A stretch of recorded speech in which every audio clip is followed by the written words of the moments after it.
Just kidding, you guys. It was just me. Yeah. Okay. So yeah. I didn't want to get too scary. Now this is a pretty realistic disguise. Actually, I got it from like the North Pole, and it actually it creates the perfect replication of a bear man. So I hope that didn't fool any of you all. But it was just me. I'm not actually a bear. So, and in fact, this is the first time we've ever done this show, and we didn't make a mistake at the beginning. I think every episode we've actually turned on the live stream too early, and we got caught doing something wrong. So, are we good, Devin?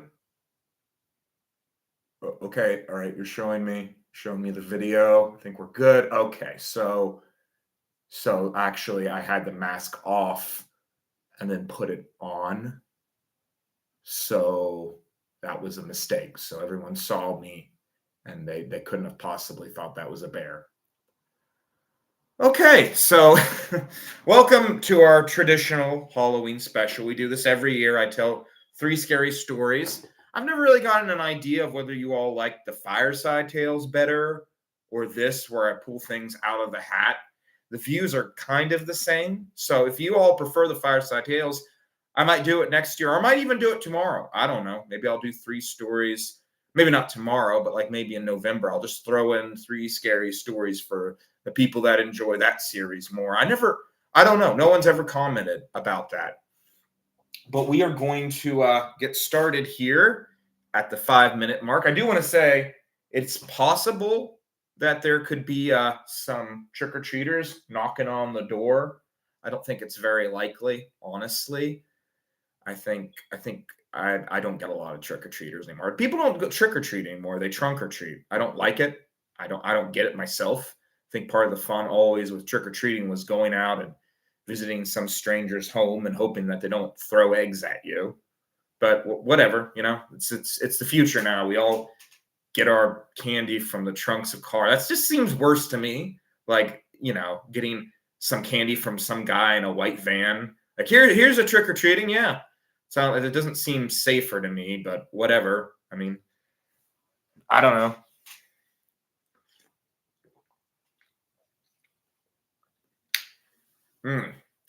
So I did want to talk about why I didn't show up so many times for Star Wars AI.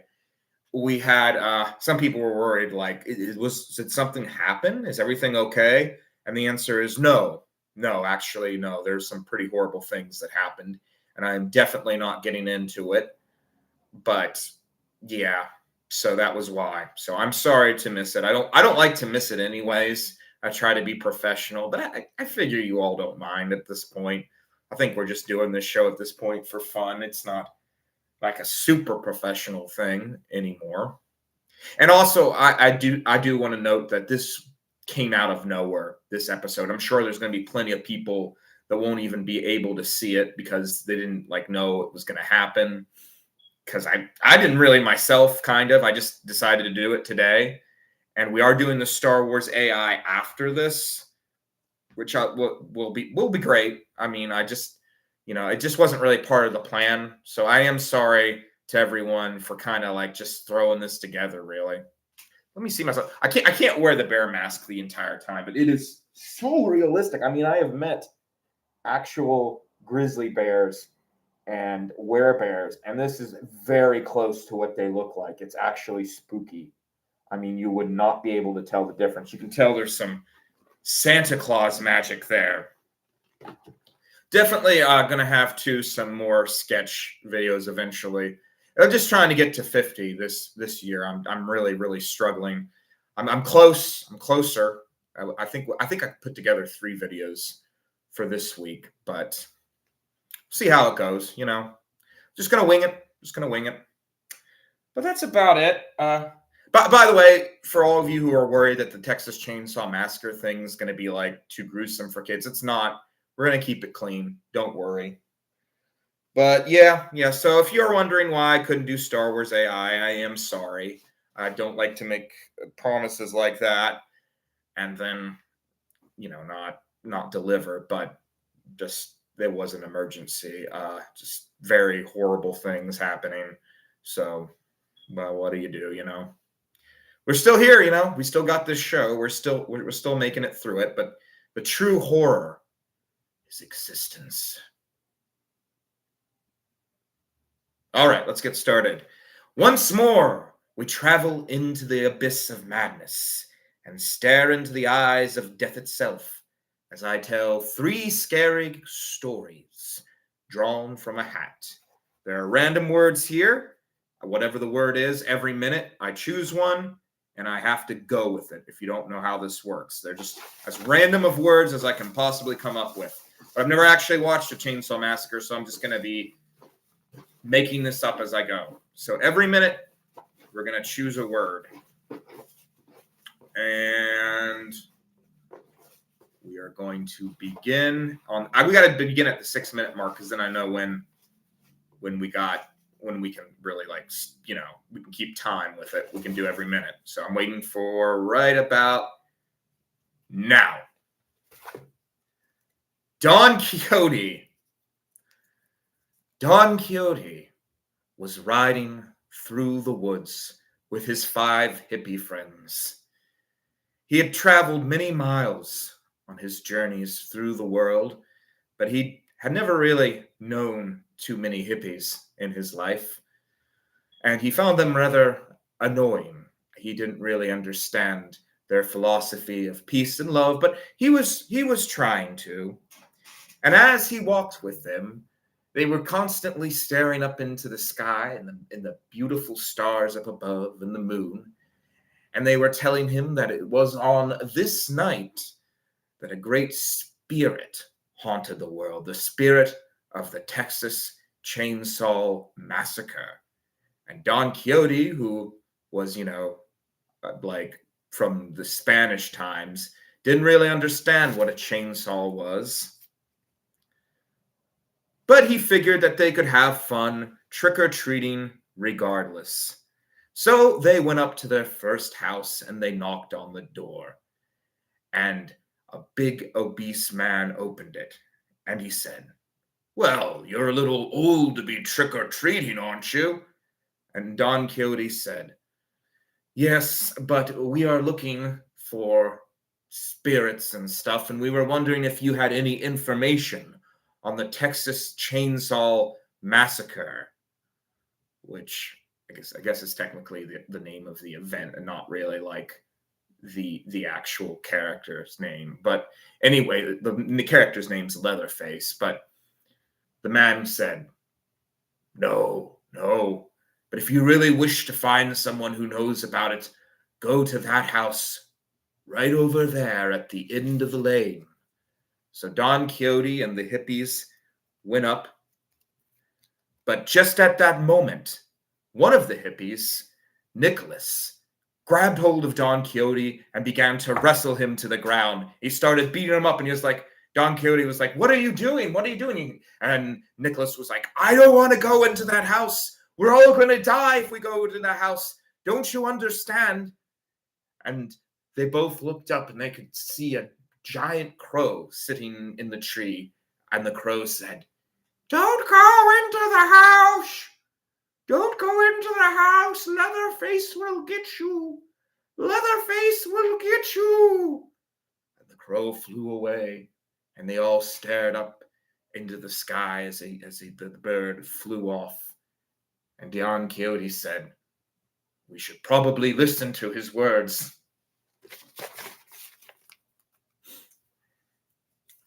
But Cupcake, one of the hippies, a girl hippie, said, No, we'll be fine. It's only just stories. The only spirits are the spirits of Mother Earth." And so they went up to the door of the house and they knocked. But there was no answer, although the sound of their knocks seemed to echo through the whole house. And Don Quixote picked up his spear and said, "I tell you what, I'll go in first, and you all can follow." So Don Quixote pulled open the door, and he walked in, and he looked around, and the sight that he saw filled him with fears. For there, on the table, was Dracula. The vampires had red eyes, were shining bright red, and blood was coming from his mouth.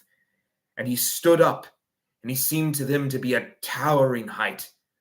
And they all began to shake with fear. But then Nicholas went over, and he pulled out a plug and said, "Look, it's just a Halloween decoration is all."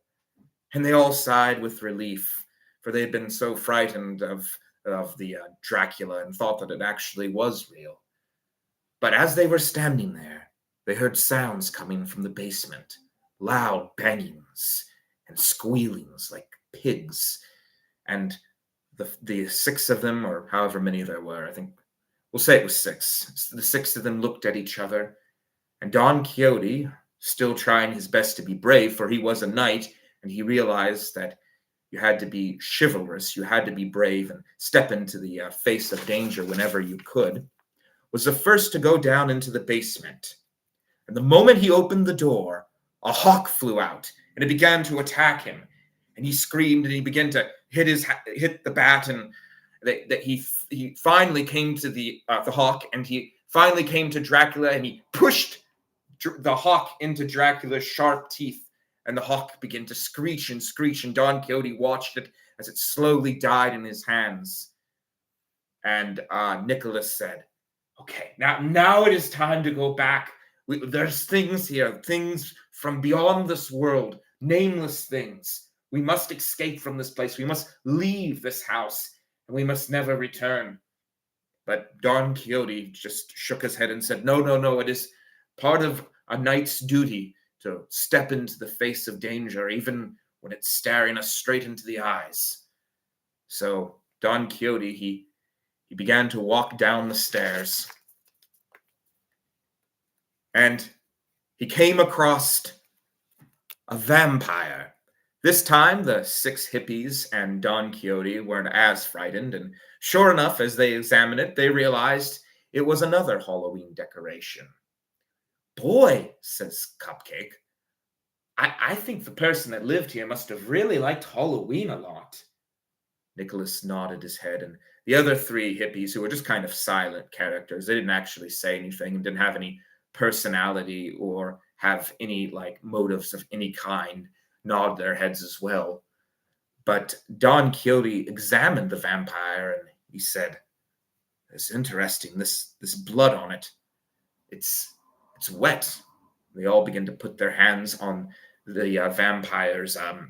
vampire statue, and Don Quixote said, "This couldn't possibly be just a vampire making all this noise. There's no voice box or anything. Something must be down here." Well,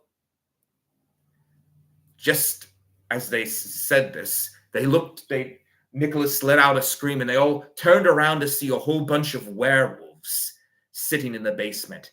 And they were indeed statues of werewolves, but it was something else that really, truly shook them to their core. For hanging from the wall was a pig that was still very much alive, but it was bleeding, and there was blood falling down from wounds that had been inflicted on its body.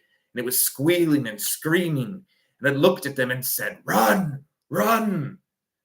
Now, none of them had ever heard a pig talk, and they thought, when they heard the crow talk, they thought maybe it was just their imagination, or maybe it was just like some sort of the sound of the cause. They just were imagining a voice speaking to them. But when they heard the pig, they knew that this was real, and they all turned, and they started to run up the steps. But as they were coming up the steps, they saw him, a man. He was dressed in weird redneck clothes, and he had a chainsaw above his head. And he lifted the chainsaw up, and it began to roar, and smoke was coming out of it. And they all began turning back, and they started to run back down into the basement. For the spirit of the Texas Chainsaw Massacre was upon them. They had to get out. Don Quixote led them to a door, and they pushed it open, and they started running They ran through the woods and they were running back to the Beast Man's house. And they came and they started knocking at the door. And the Beast Man opened and he looked at the 6 of them. "What should be wanting now?" And they said, "We're being chased. Please help us, help us." So the Beast Man said, all right, come on in, come on in. And they went in, and I'm sorry to call the man the Beast Man, but that was what he was. They went into the Beast Man house, and as they went in, a kitten jumped on Don Quixote's face, and Don Quixote let out a yell, and he started screaming, "Why does animals keep attacking me?" And he threw the kitten down onto the ground, and they all decided that they would call the police, and hopefully the police would arrive, and they'd be able to stop whatever this was. Well, anyways, they called the police up, and they all sat there, and the obese man had a gun, and he was worried. He said, "I hope that you children will be all right. I don't know what that thing was, but we'll have somebody investigate if there's real blood." But they were a little bit worried, for they didn't really have any proof that whatever was in that basement was dangerous. But anyway, soon enough, the police arrived, and the police went with Don Quixote and the hippies to the house, and they found a bunch of fingers all across the basement. There was fingers of different individuals, and they realized that, yes, indeed, the Texas Chainsaw Massacre spirit was indeed murdering people. And so cops were sent out, and people began searching all across the valleys and all through the woods for the Texas Chainsaw Massacre killer. But sadly, no one was ever able to find him. And to this day, it is said that he may be roaming out there in the woods or in the forest and finding his next victim. So that's the end of that story. And they still don't know. They still don't know whatever happened to him.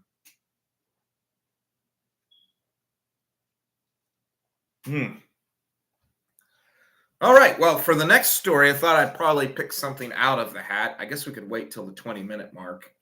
Guess not. I mean, what would be the point?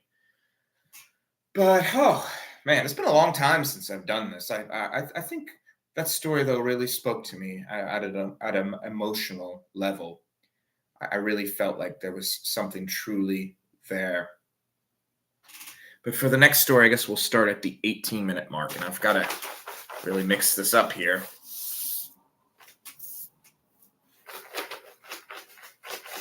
Been a long time. Long time since we've done this.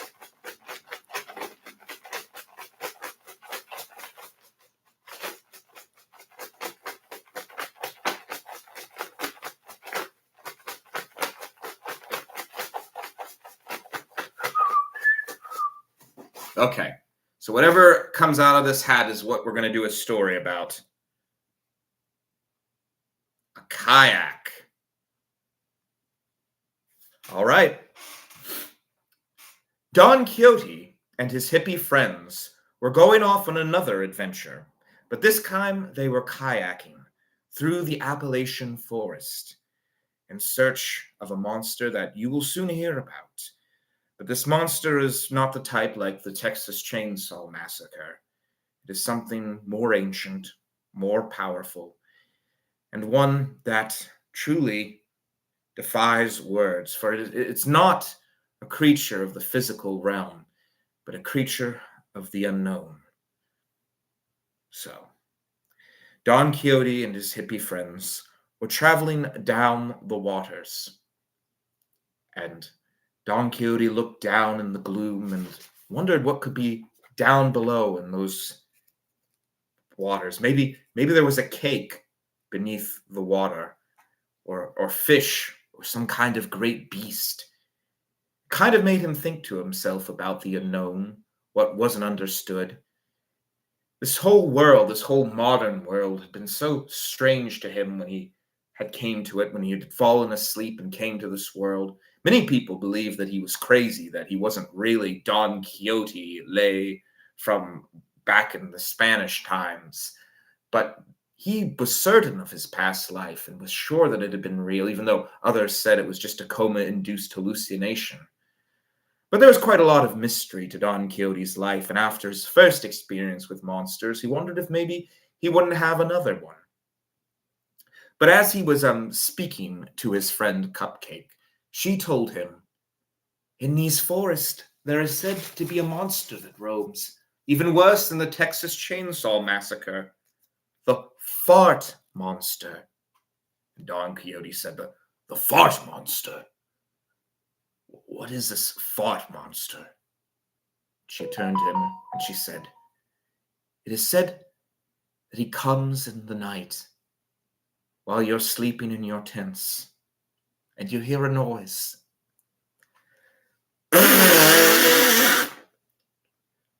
And then you smell the most terrible smell that could be imagined, a smell that sends you into the darkest corners of imagination.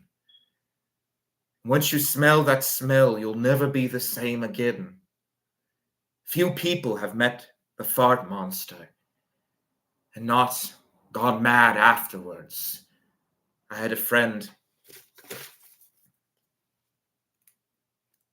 with a very long beard that met the fart monster once. And he spent the rest of his days besides 4 white walls, scrawling notes and figures and numbers on the board, trying to understand what he had witnessed, the smell that he had experienced. Don Quixote simply looked at her and shook his head and said, "No, there are no such things as fart monsters. Certainly not in these forests. Yes, I'm certain of it." Well, anyways, they came to a spot that Nicholas had known about, and they pitched up their tents, and the 3 hippies did the job of actually putting up the tents while the other 3 relaxed, because the 3 hippies realized they weren't important characters to any story and that they really didn't even need to exist all that much. But anyways, sorry, I wanted to turn down my phone. But anyways, as they were sitting there, Cupcake told them other stories of Mothmen and Bigfoot, and stories of, well, ghosts and all the creatures that were said to once roam the world. And as they sat there, Don Quixote ate his mommy's cereal, and he wondered to himself whether or not such a creature as the fart monster could exist, whether or not such a thing could even be real. But they went inside their tents, and as they were laying down and Don Quixote slept with Nicholas, he heard a noise, and he peered out of his tent, and there was the creature of the Black Lagoon. And the creature of the Black Lagoon was crawling around, and Don Quixote yelled, "That was last year's story. Go away. Go away. We're waiting for the fart monster." The creature of the Black Lagoon looked at him and said, "Oh, sorry. I'll go. I'm sorry. You should be sorry. You should be sorry. This is completely, you're breaking into our camp. I'm gonna get the gun out if you don't leave. We're waiting for the fart monster. It's gonna be really scary." The creature of the Black Lagoon ran off, and Don Quixote closed his tent and he laid back down to drift off into sleep. He wondered if maybe his own nightmares is worse than any monster that could possibly roam the world, for what is more terrifying than our own minds? But as he laid there, he heard a noise, and he pulled back the zipper of his tent and he looked out, and there was the turtle from the story a couple of years ago about the evil baby. And he yelled to the turtle, "Hey, turtle! This is the wrong story. You weren't even that scary in that story. You were kind of like a guardian, like a Stephen King thing. You know, Stephen King from the It. There was a giant turtle. You wouldn't know it from the movies. You wouldn't know it from the movies. But there's this like giant the turtle. It's really weird. The turtle fights the clown. Doesn't make any sense. It's kind of Stephen King logic. So I was like, I'm sorry. I thought this was the last year's story. It's confusing. I'm an interdimensional creature. I get time confused.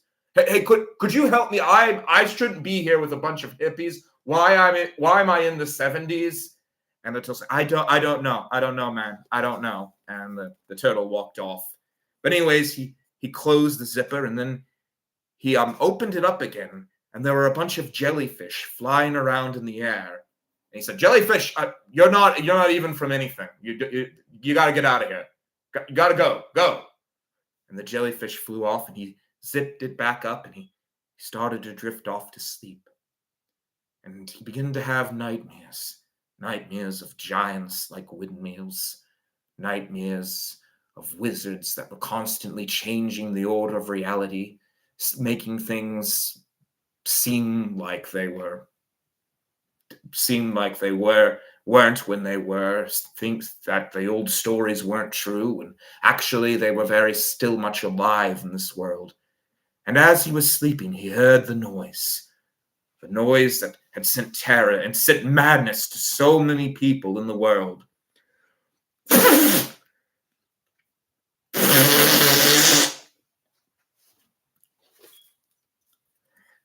And Don Quixote stood up quickly, and he grabbed hold of the football, the first thing that he had, and he was going to launch it at someone. He would launch it at the fart monster, and he looked around. He could see that there was nothing there. So he unzipped the zipper, and he looked out, and there was nothing there. But as he zipped back up the tent, and he was going to lay back down again, he heard the noise again. Don Quixote said, Nicholas, wake up. There's something out there in this forest. Nicholas woke up. He said, what is it, Don Quixote? Don Quixote said, it's here. It is the fart monster. And Nicholas, are you sure you didn't just have some baked beans or something? Don Quixote said, no.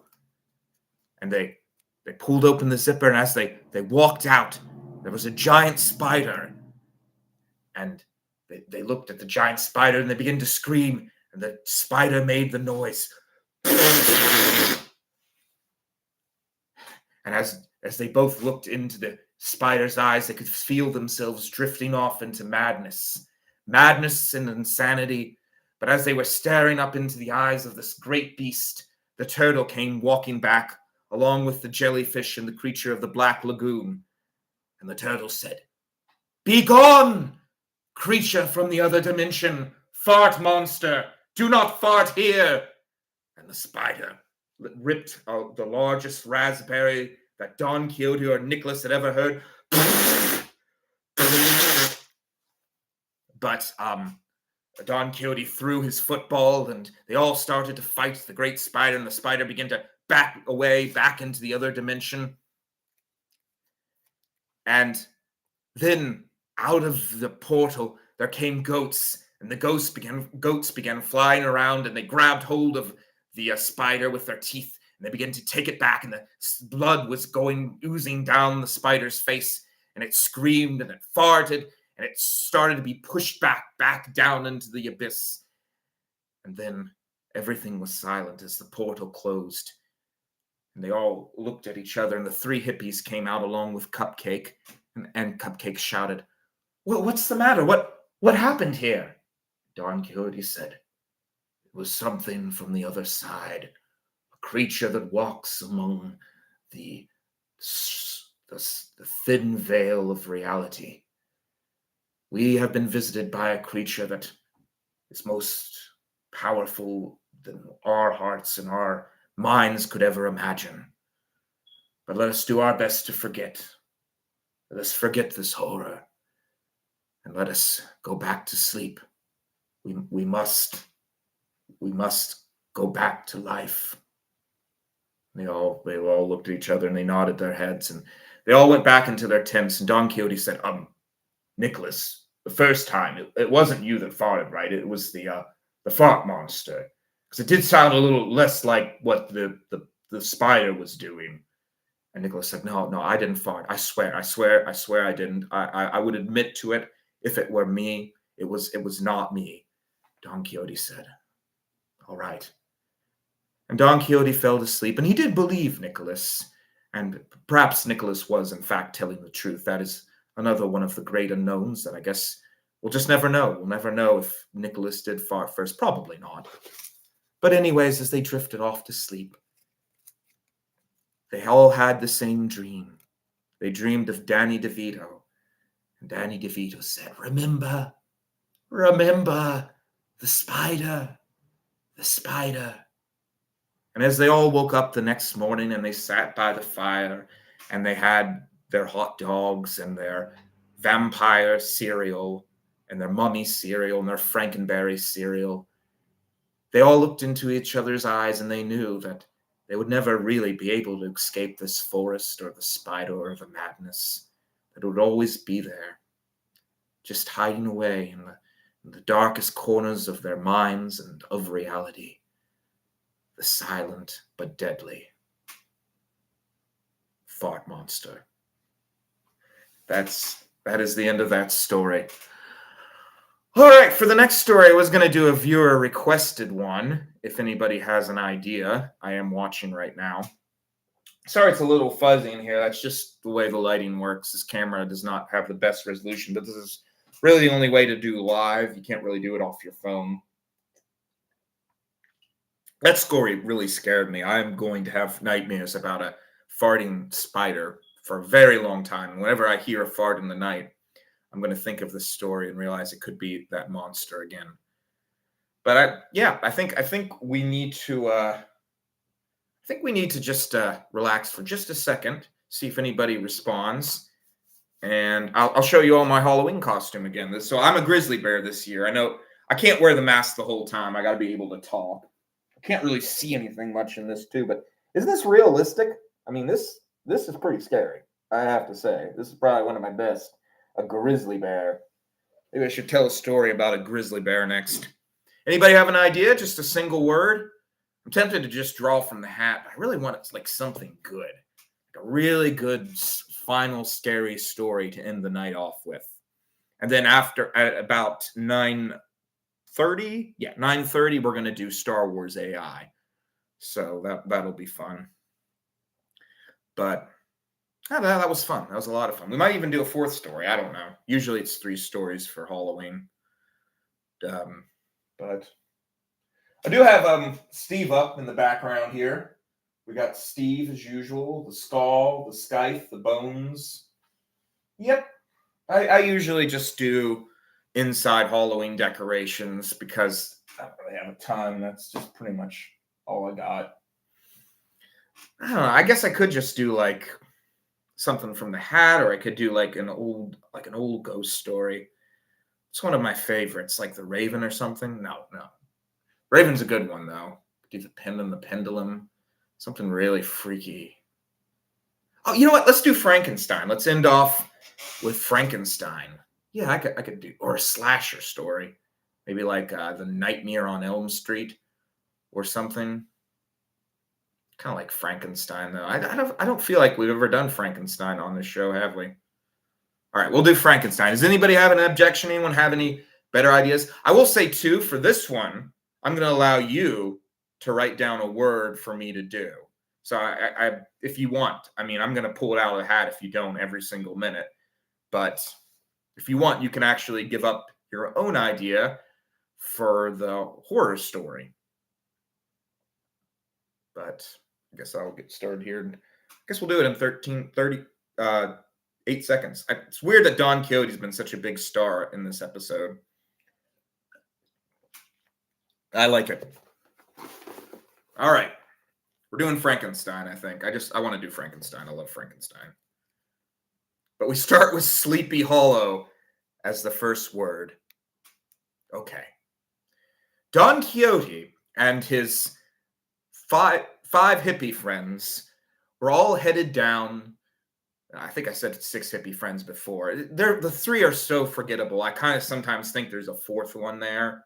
That the 4th one must be like transient, like other dimensional levels of boring, because you can't even be sure if he existed at all. But anyways, we'll just say for now the five hippie friends and Don Quixote were headed down to Sleepy Hollow. Don Quixote had watched the show Sleepy Hollow, and he thought to himself that maybe there was something there that could tell him where he had came from and how it was that he existed in the 70s now. But as they arrived to the old house of Dr. Frankenstein, they looked out into the moat and saw a huge, giant tentacle coming out of the water. And they all began knocking at the door, and Don Quixote watched as the tentacle came straight at him and began to pat him on the head. And a voice cried out, "Oh, that's just Steve there. Don't worry about it. Don't worry." Just coincidental that the spider's name's Steve, too. Just interrupting the story for just a second. But back to the story. And Don Quixote said, Who's there?" And the door, there was a slit. The door opened up, and they could see a man with just one eye looking at them. "The name is Eeyore. Welcome to Victor Frankenstein's house. Come in, come in." He opened the door, and the six of them walked in, and it truly was a beautiful mansion. There was a car in the middle of the dining room, and Eeyore walked up to it. This here is Victor Frankenstein's favorite creation, his very first, the car. You know, he was the one that made it, and this is the very first car to ever exist." Don Quixote said, "Oh, I thought that was more like manufacturing." And Nicholas was like, yeah. I thought they like kind of just manufactured. I didn't think there was like one specific person that created the car. It was just kind of like a company thing, a company idea. Eeyore said, no, one person did it, but they always just, the company takes control of it and just says, oh, well, it was the whole company that made it. And the person doesn't ever get famous because they all want the person to get famous. But this Victor Frankenstein was the man to make the car. And don't believe any of the magazines that tell you otherwise. But come in. Victor will be here soon. And they all went to the dining room table. And Don Quixote and Cupcake and Nicholas and the three very forgettable hippies all sat down.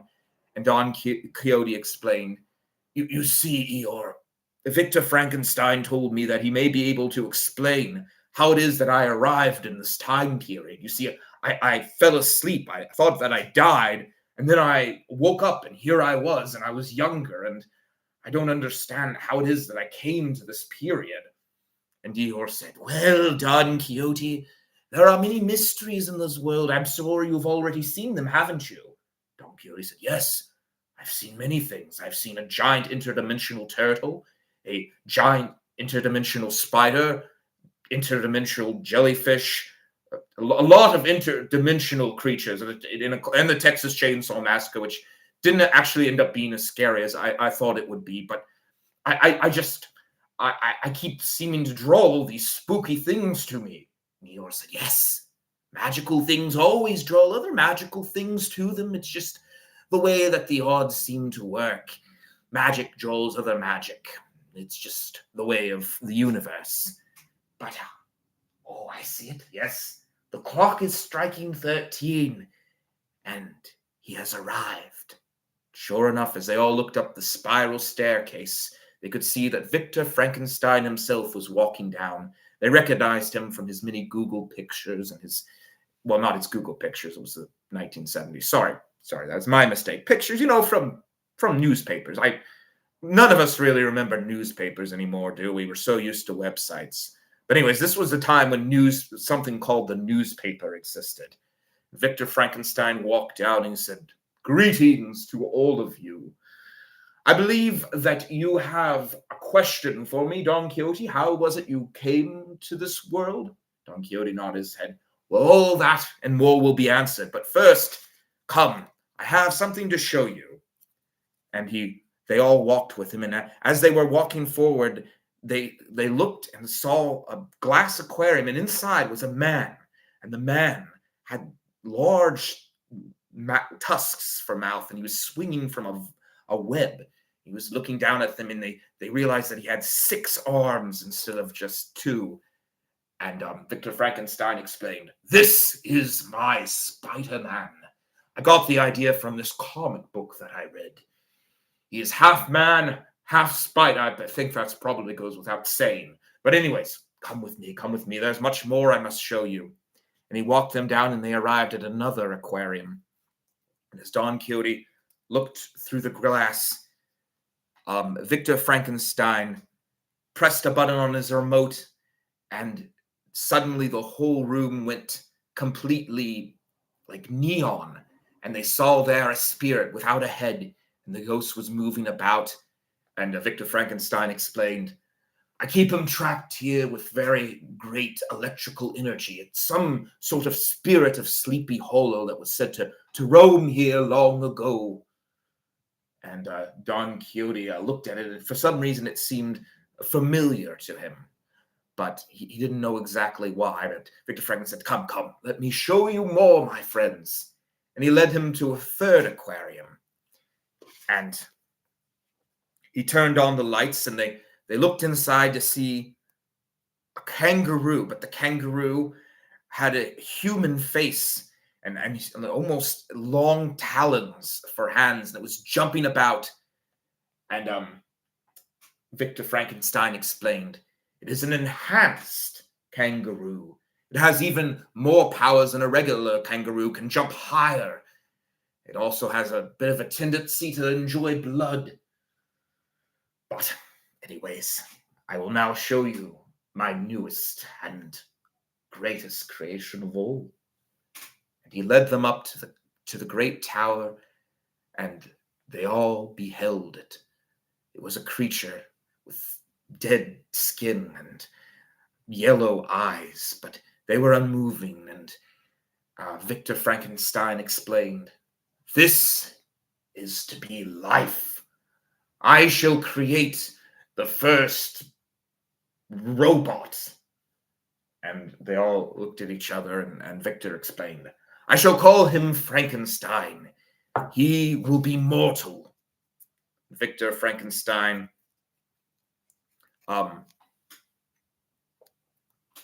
showed them all his feet. "See how big these feet are. They are larger than any feet of a mortal man. They are gigantic. And he will hop around on these giant feet. We will call him Frankenstein, but he will have very big feet, big feet. He'll just have big feet." And anyways, Victor Frankenstein went up, and he grabbed hold of the switch, and he said, "Come, creature, come to life." He pulled down the switch, and a great volt of electricity hit into the Frankenstein monster. It began to writhe around, and it began to shake, and it began to raise up its hands. And Don Quixote and the 5 hippies all stared in horror as the creature rose. It stared straight at them with its bright yellow eyes. And at that moment, a clown came out from a door in the laboratory, and it yelled, "There it is! There it is! Frankenstein, you have done it!" And suddenly the clown changed into a large spider. It was the fart monster. And it looked at Frankenstein, and it smiled at him and said, "The first life is created from a human hand, and I shall take control of this creature's mind and turn it to the ways of evil. And soon enough, new life will sprout on this earth, life created from the original life, but it shall be dominated by my kind, and we shall rule this entire world for our own." And Don Quixote tried to think of something that he could do. And he looked up at the moon, and he began to think to himself, he began to think of the Texas Chainsaw Massacre monster, the spirit. And he called for it for help, even though he didn't really understand why he was calling for it. And the Texas Chainsaw Massacre man came forward from the fabrics of reality, and it stood before them, and it said, "You have called for me, Don Quixote. I may do one task for you, Don Quixote yelled, "Kill that robot! Kill that thing! Kill that robot! And kill that spider!" And the Texas Chainsaw Massacre pulled out his pen and he wrote down what Don Quixote was saying. Okay, so you want me to kill the spider and the monster, right? Yes, and that order. Please kill them.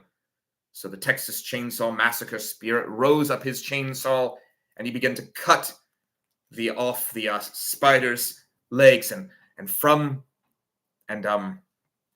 then he ran over to the monster and he put a coin into his mouth and he shut it and he said, go back to the river of the Styx and give them their coin and you will be given passage to a paradise."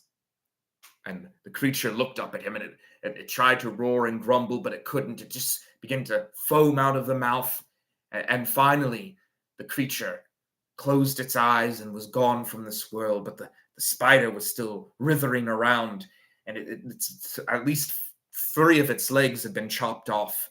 And the hippies ran forward and began throwing flowers at the spider, but it didn't do any good. It didn't do any good at all, but as they were watching it, the creature let out a loud and it fell to the ground. They all walked up to it. Blood was oozing all over the ground, and the creature said, "Death is coming for me. There is nothing that can outlast death. Not evil, not good, not life, not science. You creatures think you have won a victory, but you have not defeated the final monster, the true monster, the end." It let out a last gasp, and its eyes went cold. And Don Quixote, not really understanding why, put his helmet to his heart and he bowed his head, and so did the hippies, and so did Victor Frankenstein, and so did Eeyore, and they all fell silent. And then they heard a loud and Don Quixote looked and said, "Nicholas, I knew that was you." And Nicholas said, "No, it was the spider." And they looked, and sure enough, the spider was writhing around one last time with its cold, dead eyes, and then it fell back. And Don Quixote said, "Oh, right, because when someone dies, they usually poop their pants beforehand. So that was just the poop coming out, the flatulence, the gas was coming out. It usually happens. I think there's a few cases where it won't. Hopefully I won't. Hopefully I don't poop my pants when I die. I think I'm just going to stick a bag up there or a diaper. I'm going to wear a diaper or something. I'm going to make it easy for the doctors. That's the thing. I'm going to make sure when I die to be wearing a diaper because I want to make it easy for them. It's already gross enough. I mean, you're messing with a dead body." They all nodded their heads. They all agreed with that logic. It's very good logic, honestly. Very, very good logic. But anyways, Victor Frankenstein said, "Well, that was quite an experience. Now, you were asking about where you came from and how you got here." Don Quixote said, Yes. Do you know?" And Victor Frankenstein said, "Yes, I do. It was from the Great Turkey." And they all looked at him and they were like, What? "The Great Turkey," said Victor Frankenstein. "The turkey of all creation. He is the one that bore us all from the great egg. And we came from the turkey, and the turkey rules over all of creation." And they all looked at each other and they realized that Victor Frankenstein was insane. He said, "Gobble, gobble, join my cult, the Gobble Gobblers. Come, all of you join the cult of the Gobblers, and we can worship the great turkey." And Don Quixote said, I don't think he actually knows how I got here. Thank you, Victor Frankenstein. We will be leaving. And Nicholas, before he went, said, "Hey, just could you maybe free your monsters here? I mean, I feel like you're kind of trapping them. Are they even like evil?" And Victor Frankenstein said, Yes, they are evil. They do not worship the turkey. They don't go gobble gobble to the moon and the sun every single day, every 12 hours. And Nicholas, okay, all right. I think we're just gonna call the police. And they all went out, and Don Quixote phoned the police because he was Victor Frankenstein was trapping a bunch of creatures, and police really needed to investigate that. But as they were walking down the road, Don Quixote was a little depressed because he'd never find out how it was he'd arrived in the 70s time period and why it was that all these monsters he was constantly meeting. And Nicholas said, well, don't worry, Don Quixote. One day we'll figure it all out. There has to be an explanation somewhere. And as Don Quixote was walking, a soccer ball came rolling up to him. And Don Quixote kicked it for a few seconds, and he began kicking it around. And he said, you know what? I think I figured it out. And they all looked at each other and said, well, what is it? Don Quixote said, this is what I'm here for. Soccer. I'm really good at this. And he kicked the ball and it soared and it fell right into the hoop. And he said, isn't it obvious? God had a plan for me, and the plan was not to be a knight errant, but to be a soccer player in the 70s. It all makes sense. Nicholas said, I really don't think that makes any sense at all. No, said Don Quixote. It makes perfect sense. Victor Frankenstein was right. The great turkey creature was the one that sent me here, and he sent me here to do this, to play soccer. So they all just sort of shrugged their shoulders at this. But anyways, eventually, Nicholas opened up a hermit crab shop at the beach, and Cupcake went on to be a professional spirit investigator. And the three hippies, nobody really remembers them. Nobody knows what happened to them. It might have even been four. No one really knows. But Don Quixote became a professional soccer player, and that was how he spent the rest of his life. And sometimes he'd hang out with the other creatures, which also ended up becoming soccer players. They had a whole team. There was the great jellyfish, the turtle, who was pretty slow, but had a very good kick. If you could get the ball to him, he could kick it into the goal. Let's just put it that way. And also, the creature of the Black Lagoon was on the team. Jellyfish, turtle, Don Quixote, creature of the Black Lagoon. The Texas Chainsaw Massacre spirit came back. He was going to do a third thing for Don Quixote, the last one, and decided he was going to be a soccer player. So there's also, David Beckham would eventually join the team as well, and they were a great soccer team.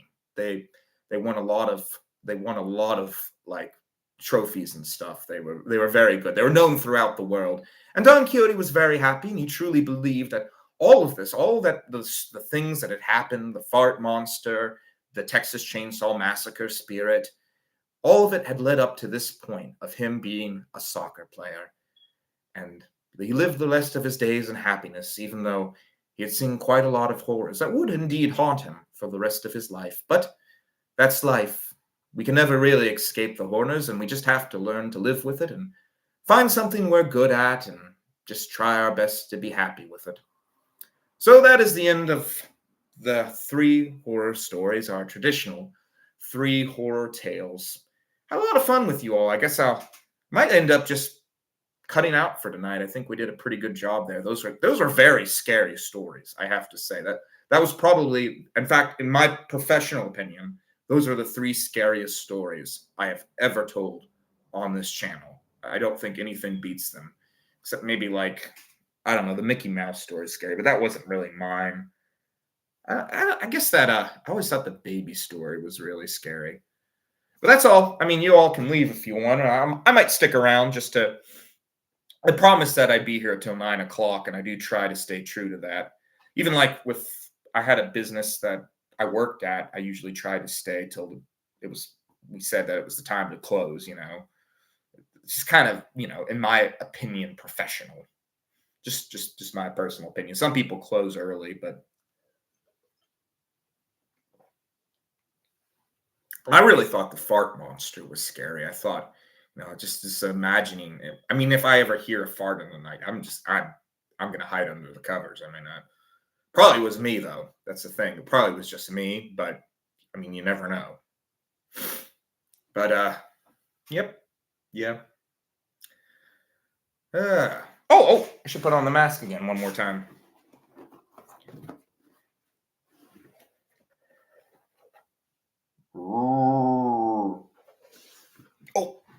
And we'll pick one more word. Let's see what random word comes out.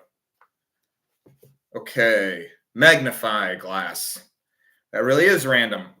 I think that's all. I think we're done. We're going to do Star Wars AI at 9:30, so get ready for that. I feel like I got all the information down. I think I know where the story actually is going to go.